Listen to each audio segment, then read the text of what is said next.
नमस्कार। आपका दिन शुभ हो, आपका दिन मंगलमय हो।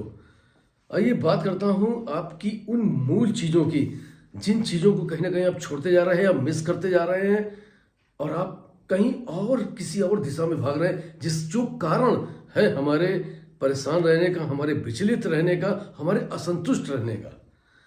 इस पूरे वीडियो को ध्यान से देखिएगा, कहीं ना कहीं आपकी प्राथमिकताओं से जुड़ा है, कहीं ना कहीं आपके जीवन से जुड़ा हुआ है। एक बार की बात थी कि विशाल नाम का एक व्यक्ति था। वो अपने गुरु जी के पास जाता है। गुरु जी से कहता है कि जैसा मुझे आपने बताया था, जैसा मुझे आपने कहा था, मेहनत करने के लिए, मेहनत परिश्रम करने के लिए, उस परिश्रम और मेहनत के साथ मुझे उन्नति मिलेगी। और निश्चित तौर पर जो आपने कहा था, मैंने मेहनत करी, परिश्रम करी और मुझे उसकी उन्नति मिल भी रही है। लेकिन उसके बाद भी मुझे संतुष्टि नहीं मिल रही है, मुझे सुकून नहीं मिल रहा है, मुझे खुशी नहीं मिल रही है, आंतरिक खुशी नहीं मिल रही है। इसका मुझे कृपया समाधान बताइए। गुरुजी ने कहा कोई बात नहीं। अंदर जाते हैं गुरुजी और 3 गेंद अपने हाथ में लेकर के आते हैं। एक गेंद कांच की थी, एक चीनी मिट्टी की थी और एक रबड़ की थी। गुरुजी ने वो तीनों गेंदें विशाल को देते हुए कहा कि इन तीनों गेंदों को तुमको हवा में उछालना है, और कम से कम एक गेंद हवा में जरूर रहनी चाहिए जिस समय तुम उछाल रहे होगे, और बैलेंस बनाना है। ये देखते हुए थोड़ा सा विचलित होता है, लेकिन गुरुजी ने आदेश दिया था तो गुरुजी का आदेश को पालन करना था। वो गेंदों को हवा में उछालना शुरू करता है और हवा में उछालते जाते थोड़ी देर तो बैलेंस बना पाता है। उसके बाद उसका बैलेंस डिस्टर्ब होता है और बॉलें नीचे गिरने लगती हैं। उसके हाथ में एक रबड़ की बॉल और एक कांच की बॉल थी। चीनी मिट्टी की बॉल नीचे गिरने वाली थी, तभी तो तुरंत निर्णय लिया, रबड़ की बॉल को फेंका और कांच की बॉल, चीनी मिट्टी की बॉल को कैच कर लिया। और गुरुजी की तरफ पलट के देखा तो गुरुजी उसको देख के मुस्कुरा रहे थे। उन्होंने कहा कि तुमने रबड़ की गेंद फेंक करके इस चीनी मिट्टी की बॉल को क्यों कैच किया? उन्होंने कहा गुरुजी, चीनी मिट्टी की बॉल जो थी एक तो कीमती थी, दूसरी चीज चीनी मिट्टी अगर जमीन में गिर जाती तो ये टूट जाती। कांच की बॉल भी अगर जमीन में गिर जाती तो टूट जाती। रबड़ की बॉल अगर नीचे गिर भी जाती है तो टूटने का कोई खतरा नहीं था, उससे कोई नुकसान नहीं था। उन्होंने कहा कि आपने अपनी समस्याओं का समाधान खुद ही ढूंढ निकाला है। वास्तव में ये तीनों जो बॉल थी ये आपकी प्राथमिकताएं थी। ये जो चीनी मिट्टी की बॉल थी ये आपका अपना परिवार था, आपकी अपनी भावनाएं थी।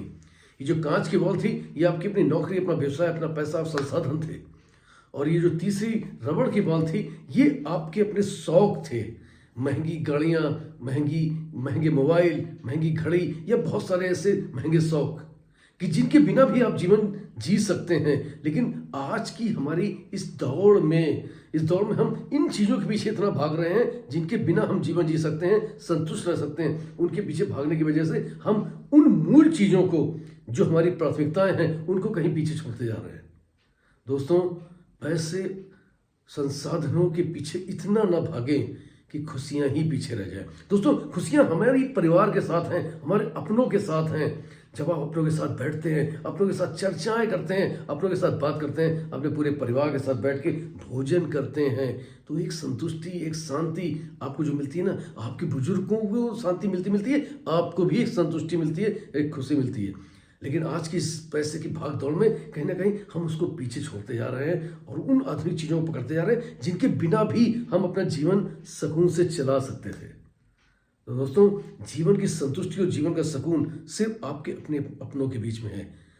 आप मेहनत करिए, परिश्रम करिए, उन्नति करिए, सब कुछ करिए, लेकिन ये भी ध्यान रखिए कि कहीं आपका परिवार, आपकी खुशियाँ पीछे तो नहीं छूटती जा रही हैं। Wish you all the best. Thank you very much everybody. I love you all. फिर मिलूंगा किसी प्यारी कहानी थॉट के साथ। आपका दोस्त पीयूष रंजन। तब तक के लिए नमस्कार। आपकी संतुष्टि, आपका सुकून आपके अपनों के बीच में। नमस्कार।